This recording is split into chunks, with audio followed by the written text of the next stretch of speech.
Story 1.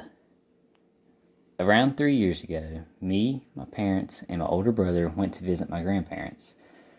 We lived in a small town in the state of Tennessee, and my grandparents lived in the middle of Oklahoma, so we were going to be gone for a few days. We had a dog at the time. She was a big husky, so we asked one of our neighbors if she could walk to our house and make sure she was doing okay and wasn't tearing apart our house like she's done before. We told her that we left the spare key under our doormat so she could walk in and make sure that she still had food and her basic necessities. The next day, we got in our car and made the long 10-hour drive to our grandparents' house. When we finally arrived, we ran out of the car and hugged our grandma and grandpa, who we called Mimi and Paul. For the next few days, we spent time with them and had so much fun together, until it was time for us to make the drive back, which we dreaded. The next day, we got back in our car, and to be honest, I slept most of the way back home. When we got home, however, my parents noticed something was wrong. Our front door wasn't shut completely. I'm pretty sure they just passed it off as our neighbor being careless and not managing to shut it completely until they pushed it the rest of the way open and looked at the other side. There was blood everywhere. On the walls, the floor, and on the doorknob, as if whoever blood this was managed to get away, but just barely by the looks of the amount of blood. Our first thought was if the neighbor was fine, but she came walking across the street when she saw us pulling into our driveway. As we saw her, we yelled for our dog, and she came running out of the bedroom with a bit of blood on her beautiful gray fur. But it wasn't hers. We walked into the bedroom and saw blood in there as well, with the window beside the bed wide open. We had security cameras inside and outside of our house, and my dad went to check their footage. He came back about 30 minutes later and told us what had happened. A man had tried to break into our house. I say tried because when my dad explained it, he said that when he got into the open window, our dog jumped at him. She tore his arms, his legs, his face, and by the time he managed to get her off of him, he was covered in blood. He limped through the house and straight out our front door, which explains the blood trail. After we saw this, we decided not to call the police for 2 reasons. The camera footage was shit, so we couldn't tell who it was, and if that guy was dumb enough to come back after what our dog did to him, he deserved to get whatever he could. We still have that old husky today, and when it's just me home alone, I feel a whole lot safer and protected than I probably ever will. Story 2. I'm a 16-year-old male who lives about 40 miles away from Richmond, Virginia, which is the state capital in case you didn't know. My family's house is surrounded by a forest with the closest neighbor living about 3 miles away. The back of our house is basically facing a hill, which was almost completely devoid of trees.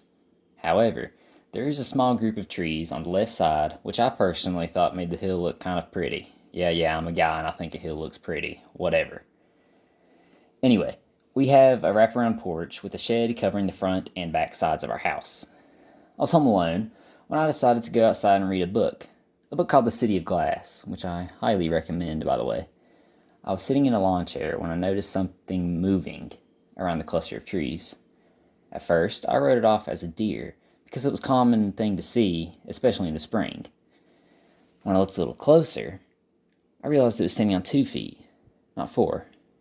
Now, I'm not incredibly smart, but even I knew that it was impossible for an animal to stand like that, so I immediately thought it was another person. I watched him for another few minutes until he stopped moving. He was looking right at me. I was a little scared at this point because I didn't think anyone would be dumb enough to stand out in the open when somebody was watching them without having bad intentions. I got up, I moved slowly toward the door to grab my phone and my dad's gun, which he keeps hidden on top of a cabinet so my little sister can't get it. That's when he decided to move again. Only this time, he was running down the hill in my direction. He was screaming something. I couldn't make it out exactly because he was still a good distance away.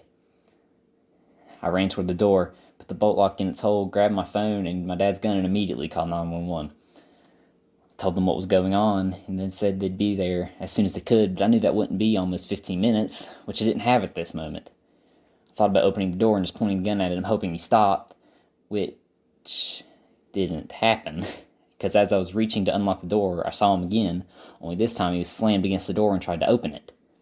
I backed away with the gun raised now and pointing it at him. He looked at me and smiled. The asshole smiled.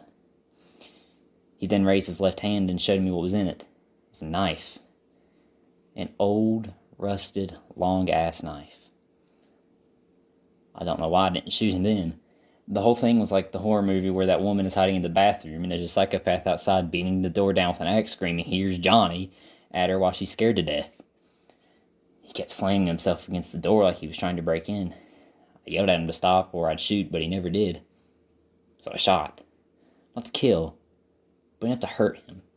It hit him in the shoulder and he screamed in pain.